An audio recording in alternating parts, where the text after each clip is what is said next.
She was in the last week of the school year. She was studying for final exams.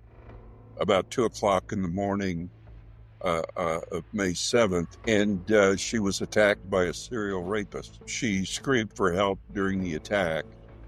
The next door neighbor heard her scream, called the police. There were two patrol officers showed up fairly quickly, very quickly, actually.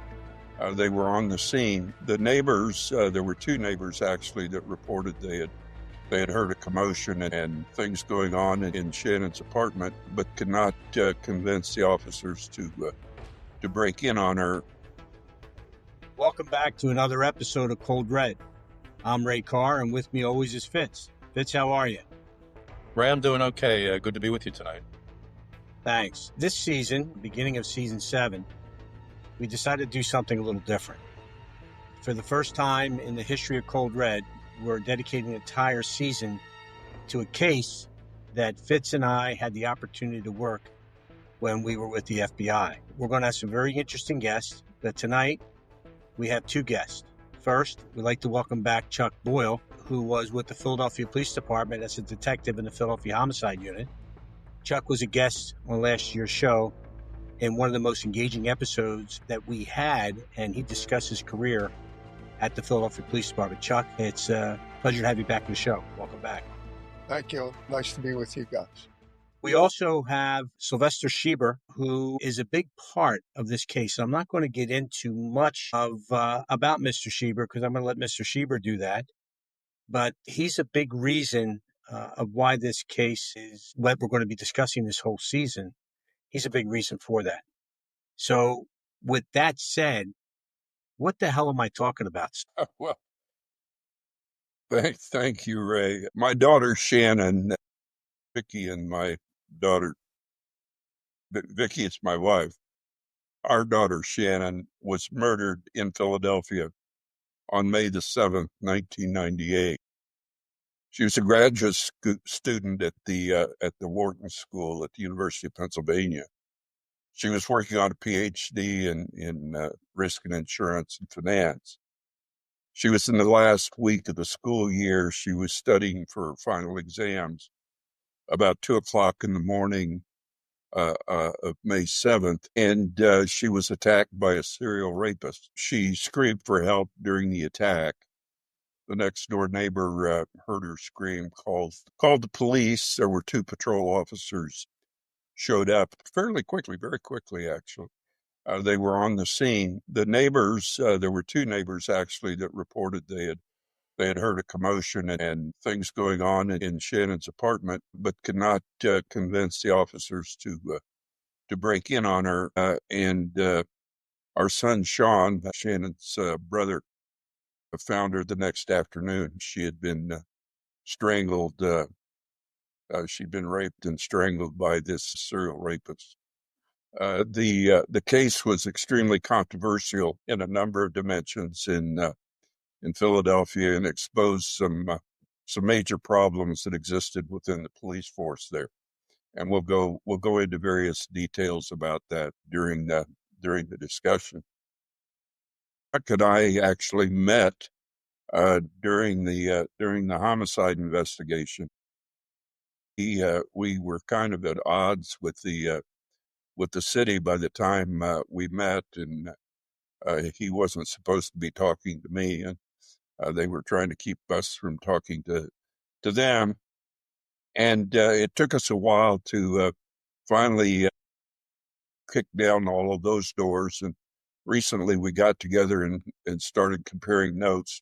And I think we both learned a bit about things that happened then that if they hadn't happened, I think we both believe Shannon probably would be alive today. You know, Chuck, there's before we get into the details of some of those things that have kind of come to the top here, there's a lot of things that happened prior to Shannon's rape and murder. In the prior year, there were approximately 4 attacks in and around the same neighborhood that Shannon was in. I know if you and Chuck, would you want to talk about those individuals? We don't have to mention any names of the victims. I know that you use pseudonyms rather than the true names of the victims or the survivors, as they like to be called. So if you'd like to share that, that'd be great. Could I just interject here for a minute? Chuck, you and I have known each other about 50 years, right? That's Hard to correct. believe. And we've been friends on and off all along, and certainly in recent years we've got together again. Still, I've only met you by email over the last few months. I knew your name from multiple decades ago. And I just want to, well, Chuck, of course, thank you for coming back on Cold Red about this serious issue. But still, certainly thank you up front. This can't be easy for you every single day when you wake up. It can't be easy for you knowing what's happened. And again, I want to thank you. I know Ray did a lot of work putting these episodes together. So to our listeners out there, you're going to hear some things that may be tough to comprehend and tough to even understand. We support law enforcement on Cold Red. Ray and I and Chuck are all retired law enforcement, but we're not perfect. Departments aren't perfect. Things and investigations go wrong sometimes, and we're going to call it out like it is here tonight. And when the very last episode airs, if you listen to them all, you can have your own opinions. You can even send comments to it. We can discuss after that. So again, I just want to thank our guest tonight, and especially Sil, reliving some of this. I know is not easy. I was there from the early days trying to help the Philly PD put this case together along with Ray. Eventually it worked out, but perhaps it could have been handled better. And enough said from me. Sil, why don't you take over from there? Can I say one thing before we start? First off, I want to thank you two guys. You've always been straight up with us. You've always, whenever we've needed anything, you were there. Second thing is, after Jeff, my partner, passed away, so I have what they would call, I have 3 of these. That's the whole file on everything. If you're only listening to us, Chuck just held up a real thick 3-ring binder, and he has 3 of those. Binder, and there's 3 of them. But my partner kept everything on this case, and you could fit one of those Yeti big coolers in the file. And after he passed, his brother, there was a note for that file to be transferred to me. I started to look at the file again, and I saw an episode where Mr. and Mrs. Schieber were on, and I saw the pain, the anguish in their thing. And we didn't, Mr. Schieber's right, we didn't have a relationship the whole time. I think that I might have even, I don't even know if I really ever said hello to them. I never met their son, Sean, right? And so I always kind of had this, not a resentment, but I felt that they didn't maybe appreciate what we were trying to do until I sat down. I wrote Mr. Schieber a text message, and he was kind enough to text back to me, but he was straight up and said, we need to talk. And after our talk, I was shocked. I was shocked at the things that he showed me, shocked at things that happened in the deposition. And that's why I'm sitting here right now to do this. Right? So that's what I wanted to say to start. Thanks, Chuck. In the year before Shannon died, there were 4 attacks, at least 4 attacks that we know of in the immediate vicinity of where she lived. If you drew a circle around these 4 attacks and where Shannon lived, the radius of that circle, the 5 attacks ultimately, the radius of that circle would be less than a half a mile. So you could walk from any one of the sites to the other in, I didn't know, 5 minutes, 10 minutes at most. So they were relatively close together. None of the first 4 victims have been publicly identified. So I always talk about them using pseudonyms.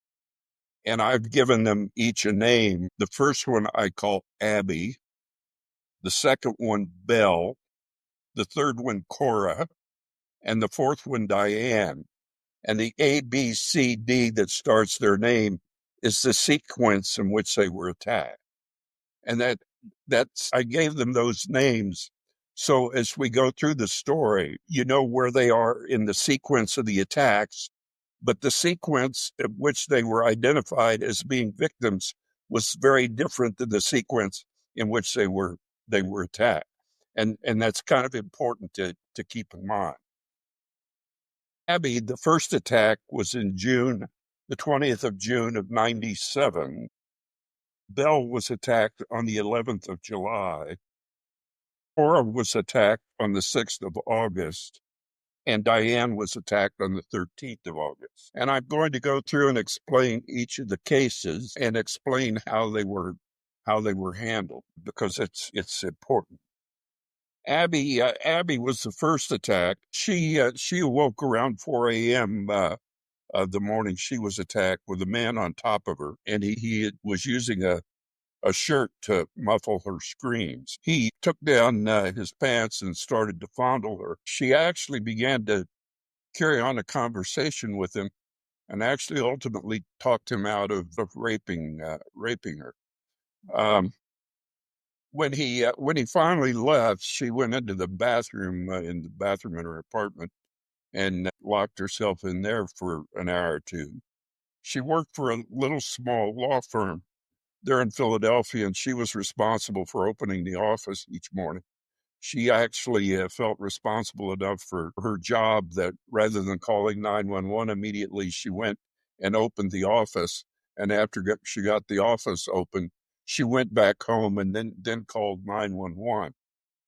When the responding officers got there, they were a little bit skeptical about her story because she had delayed calling them. I think you probably all have been around these cases enough to know that sometimes the reaction of victims in these cases doesn't make sense to people standing off who don't know quite what's going on, what the trauma is, and how various people react to the trauma. But they did take her into the sex crimes unit. They noted when she got there, and they were waiting for one of the sex crimes investigators to come out, she was writing frantically on a yellow legal pad. They classified her case as an attempted rape and turned her over to the sex crimes investigator. The sex crimes investigator asked her, of course, what happened, and then they sent somebody out to her apartment to take a look at the site of the attack. The way the assailant got into her apartment was through a hole in the wall, a high hole in her wall where you put an air conditioner, and there were bars over this opening, but it was accessible. You know, you could open it up and so forth. The investigator looked at how she thought the guy got into her apartment and concluded that it was impossible that the guy could have gotten in that way. And he also noted that her door, the bolt on her and lock on her door, was very noisy, so he couldn't have gotten into the apartment without her hearing that. And that was the only investigation they did in the unit. And then within a couple of weeks, they coded her case, something called a code they were using, investigation of person.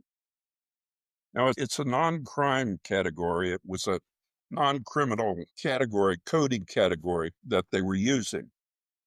Philadelphia, I think, it's fairly common among police departments. Chuck or Ray or Fritz can chime in here on the coding. When the patrol officers are called to an event or someone comes in and files a complaint, there's an initial form that is filled out describing who was involved and where it took place and what have you.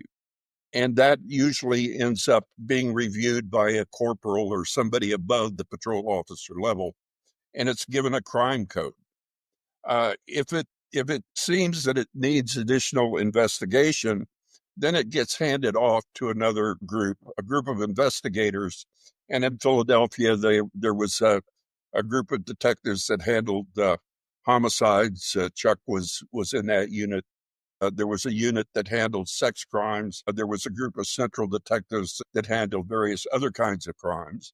And they would do a further detailed investigation. and they would fill out forms explaining what was going on. And then those reports would end up being reviewed by a sergeant or a lieutenant, and that would result in an ultimate code of the nature of the crime. Now that I've got two former FBI agents here. Before you go there, Sil, I want to jump over to Chuck here. And Chuck, what Sil's talking about how this is coded and the procedure, the police procedure on handling this, is he on point on this? Absolutely. So Tell the us- first officers on the scene, like they would take the victim number one to the hospital, where they would do it, like a rape kit and everything else, or take them, in this case, right to special or sex crimes unit, which is what it was called at the time. So they make out a report, which is called a 7548. It's an initial investigation. There's also checks on this, where down at the bottom for further investigation referred to, you would put down sex crimes unit.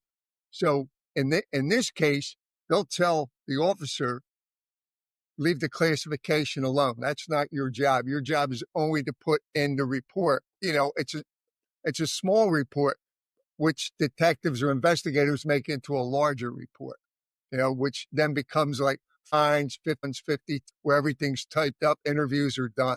So the initial report, but that's what gets the whole ball rolling, is that initial report, that 48. Sure. And Bensalem PD had something similar to that. Other police departments, I think, right, even the FBI probably has something like that. With the old days, people would walk in the door, so that's not uncommon. Here's a question I have before you get back on this. So, Chuck, did you have a chance to see this girl's apartment at any time?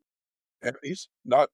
When you looked at that apartment, and that responding officer from sex crime said, "There's no way in hell that someone could have got in through there." Okay, so we came in after all these 4 jobs were done the following year.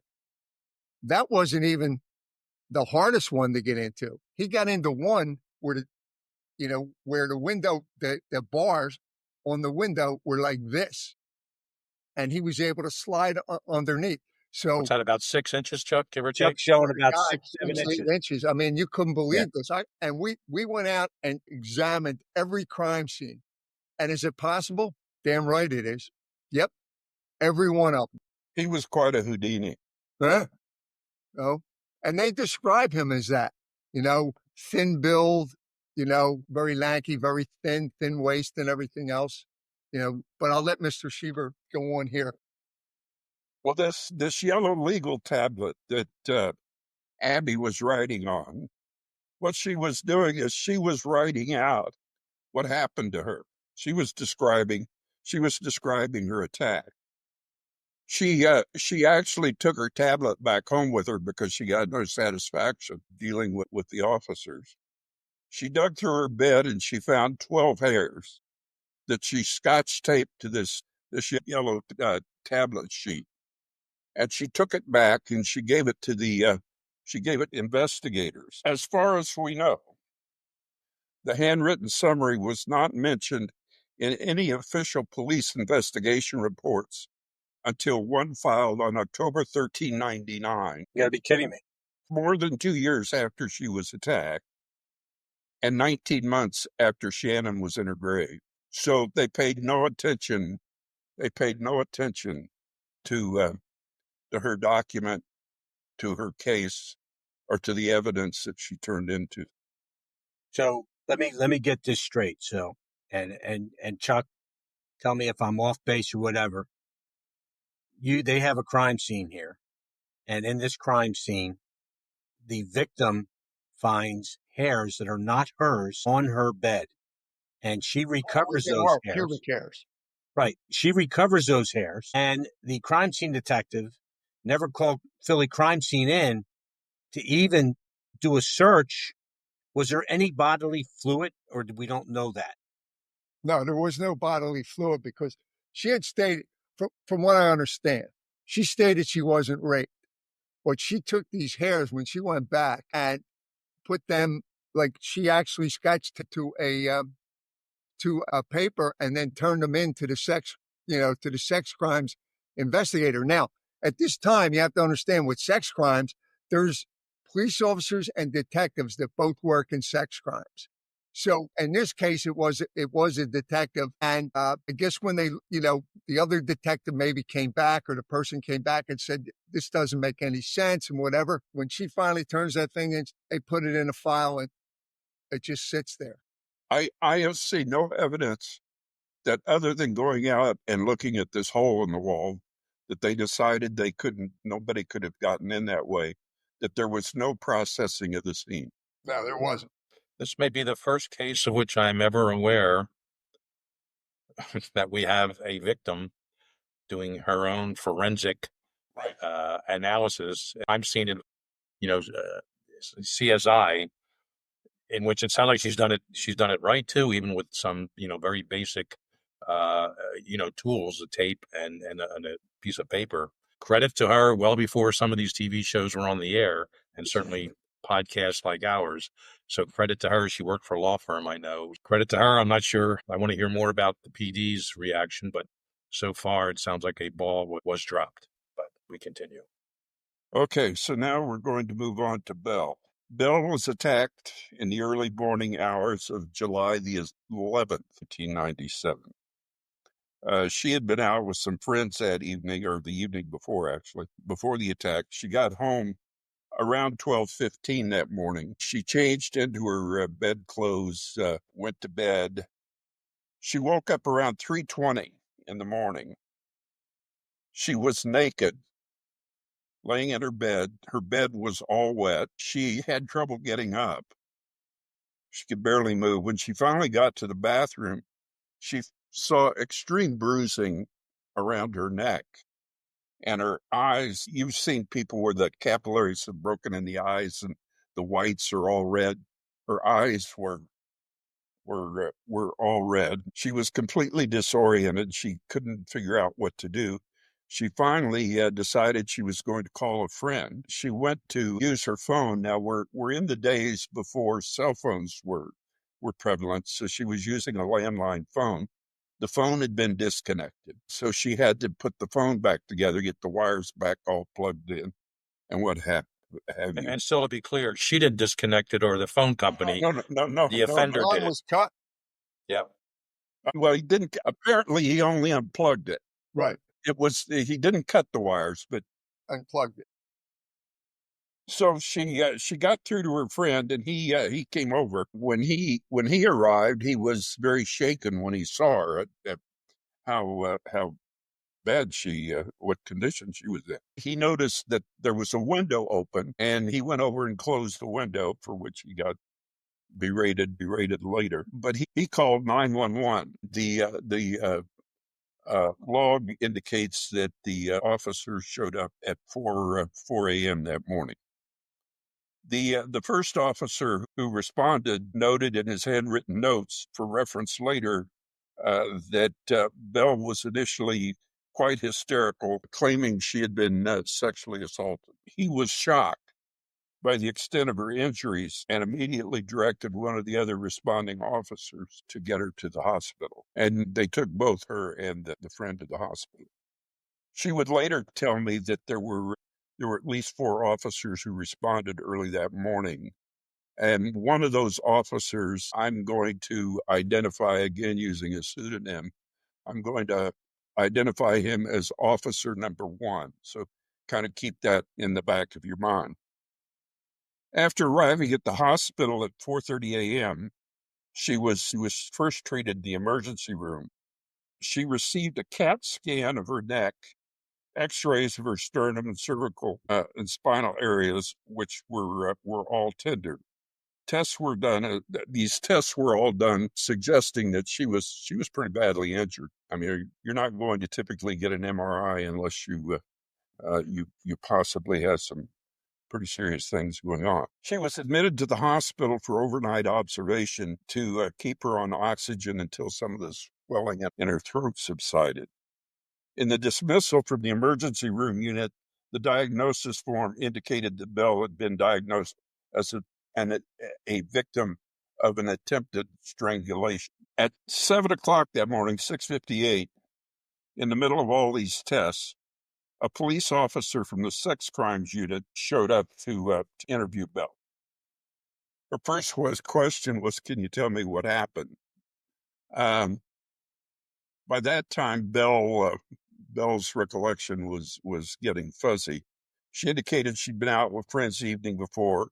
She arrived at her apartment. She entered. She locked the door. She put on her pajamas. She went to bed.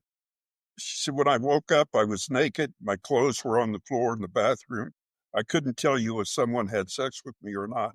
I do not remember anything."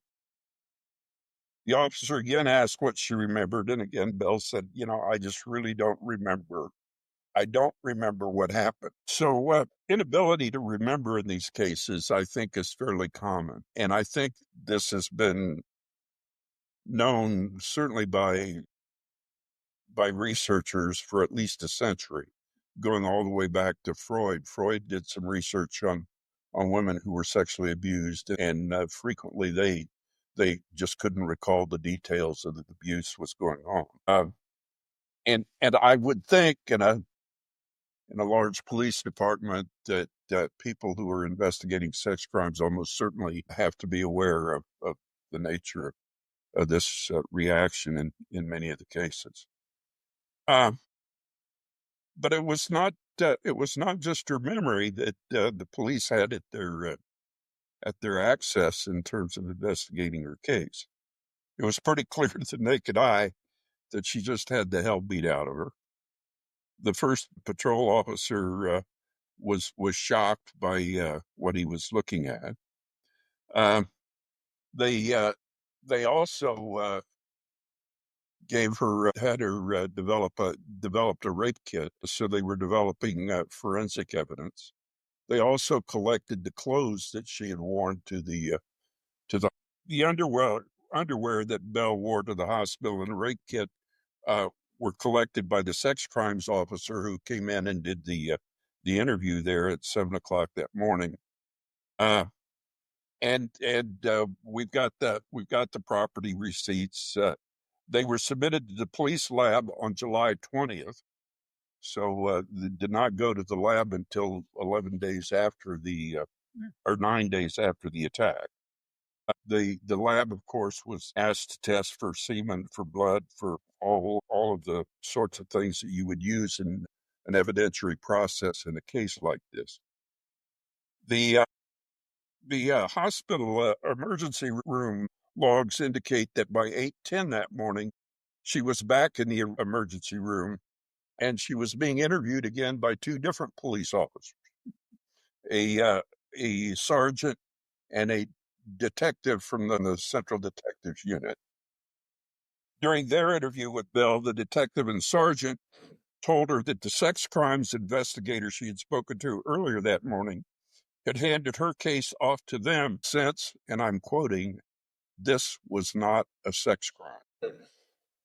This means that in less than 4 hours after interviewing Belle, the sex crimes investigator said this was not a sexual assault without any demonstrated analysis of the evidence that was available to them. You mentioned, Sil, that when the property was turned in to the lab, they were asked to check for blood and semen. So they made that determination before any results even came back. And they're even asking them to hold this evidence for future DNA testing, I would think, too, right? Correct. Right. And just to go back a minute into Abby's case, did they ever test those hairs, and did anything ever come of that? Answer it. No. Well, we'll get to that, but it's a Okay. year and a half down the road. Yeah. Okay. Actually, Go ahead. it's 2 years down the road from when they were attacked. This poor girl was so mistreated. Just wait. And I'm sure I'm hoping it doesn't get worse than this. And here's another thing just to keep in mind. These first two cases, the one happens on a Friday night, 4 a.m., right? And then less than maybe 2 weeks, another attack, telling you within 200 yards of this one, maybe on happens on 21st Street happens at 4:15 a.m. So it's a Friday night into a Saturday.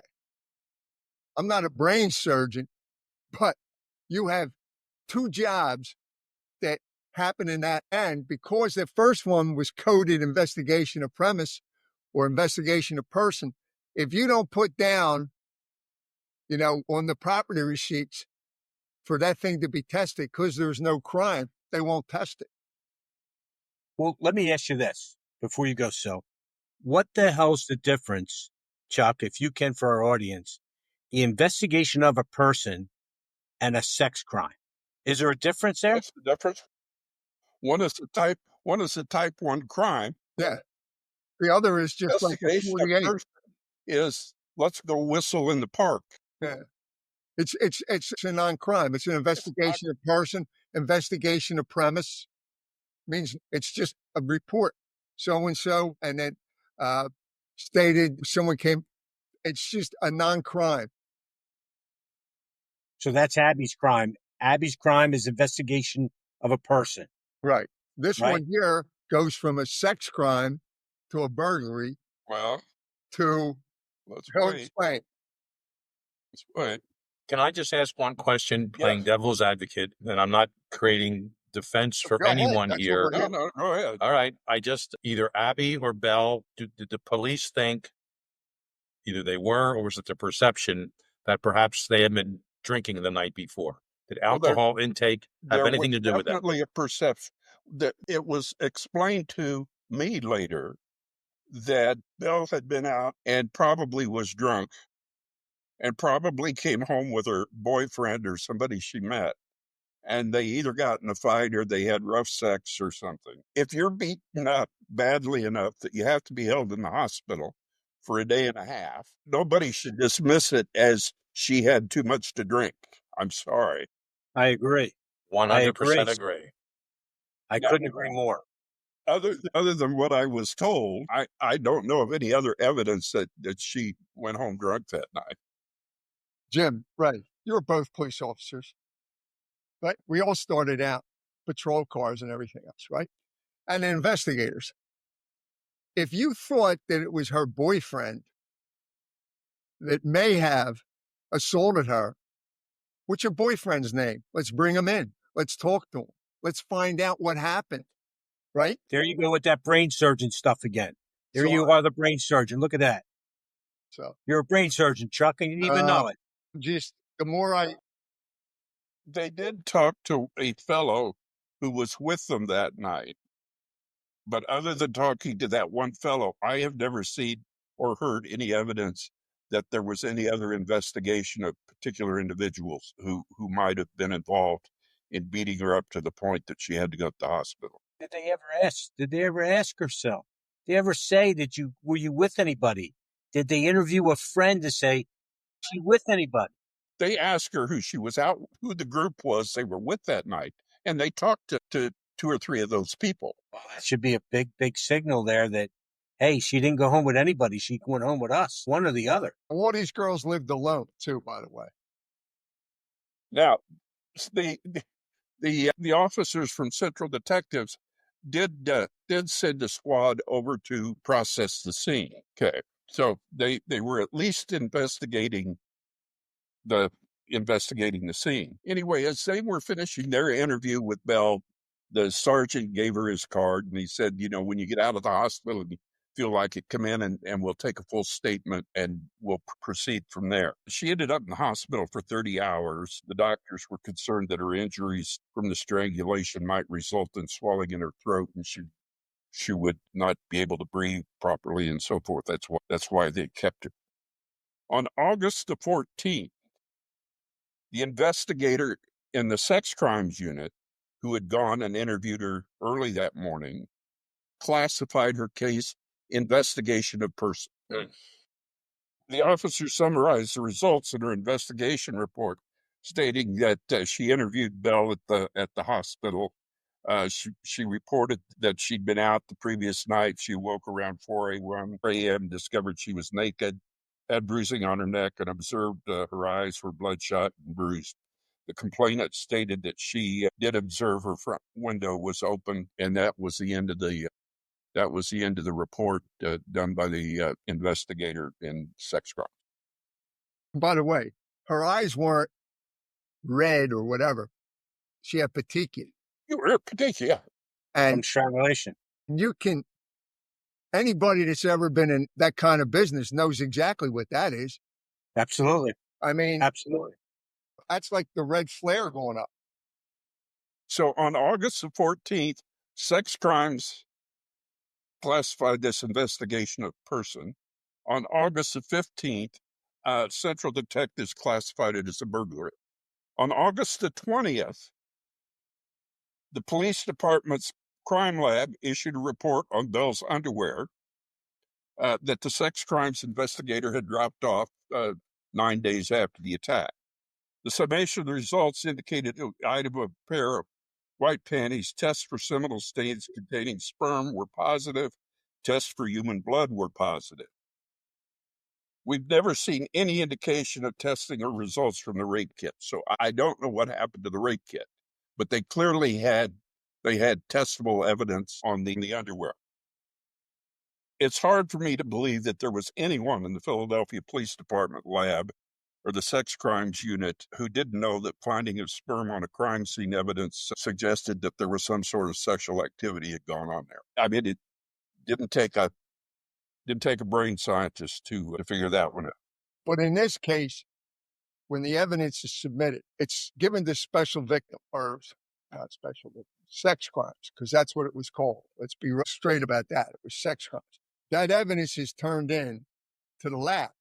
But if you don't put down for testing or whatever, the lab doesn't know what it is. So what it is it's just put in a drawer. It's a case file and everything else. They asked that it be checked for blood and sperm. Exactly, but not tested for DNA. No, it was not no testing for DNA. No, absolutely. But the lab report went back to sex crimes. Right. Now that should have triggered. Absolutely. Should have triggered the next question. Can you please test this for DNA? Right. Okay. Or the better question would be, we're now going to take that job back and it's not going to be a burglary anymore. It's going to be a sex crimes. That makes more sense. Right. Well, just wait. I know. That's what should have happened. That's what should have happened. That's what should have happened. That's what should have happened. Mm-hmm. There is no indication that the investigator assigned to this case considered the results from the lab. Neither the assigned sex crime investigator nor anyone else in the sex crimes unit ever officially changed the classification of Bell's complaint from the investigation of person, their original classification, based on the information that was provided to us. Now, we'll come back to Bell's case, but let's go to Carr and Diane. I'm just going to throw this out. We're all aware here of politics in municipal governments and big cities. I'm not sure where the election was standing at this point, and we don't have to get into a long aside here. Maybe we can wrap things up in the next episode or two with this. But I'm wondering if the police department was being told at a certain time that, we got to keep these violent crimes down, and let's make sure we code them where it looks like nuisance type crimes. Certainly, they were around this time trying to land the Republican convention in the city. Now, we will talk about. Yes, I don't know about the politics of managing the crime rates, but certainly this unit was managing the crime rate of this sort of crime. Yeah, and it's usually these things aren't done by corporals or sergeants. I mean, this usually comes from above. But again, it just could be an overall sort of umbrella sort of mindset. But we can maybe come back to this and when we wrap all these other cases up, because there's more to go here. And so I think you're spot on about what you just said, but it goes to a certain level and then it stops. But I don't want to lose sight here of both Abby and Bell, two victims that were grossly mistreated. And I'm sure twice by the offender. God, it's unconscionable I never knew all this stuff. Never knew. And to hear this and Chuck, I know you didn't know this either. And you got to be beside yourself. And I'm sitting here, and one of the first things you said, so that if these cases had been handled appropriately, your daughter may still be alive. And we'll never know that for sure, but she would have had a good chance. And I'm so sorry for Abby and Belle that they had to go through these things. And I can't imagine what they went through or how they felt. I mean, I can't imagine that. I'll go you one better. If they had done their job, the next two wouldn't have happened. Shannon would be alive. The last girl that got raped in Philadelphia would have never been raped, coming into the city less than 8 hours. And no one in Fort Collins would have never been attacked. That's a given. That's a given. And this is my police department I'm talking about. And that's a given. And Chuck and Sil and Ray, we have a lot to discuss in this case. We've covered a little bit of it so far, 2 victims so far. How about, would you both consider coming back for another episode to pick up on the next 2 victims? And then, of course, Sil, your daughter. We have not scratched the surface yet. That's the I truth. get it 100%. And I can feel the passion. Sil, you as a father grieving the loss of a child. And Chuck, you as a police officer right in the middle of this, but being kept outside of it in a lot of these administrative and clerical decisions which are being made. So let's pick up on all this, Ray, and you're good with this? You'll come back? I am. Yeah, I'll be here. All right, folks, everyone, we're going to wrap this episode up. But again, this is just part 1 of an arc of numerous episodes regarding the Center City Rapist of Philadelphia in the late 1990s, which wound up going to Colorado even after that. So thanks again to everyone for listening and or watching this episode of Cold Red. Make sure to follow us and subscribe to us in all the various links. Check out coldredpodcast.com. Thanks to Matt McLaughlin, Matt Robinson, and Rick Schilling, all working on this particular case. And everyone will be back with the next episode on the Center City Rapist case shortly. Thanks again.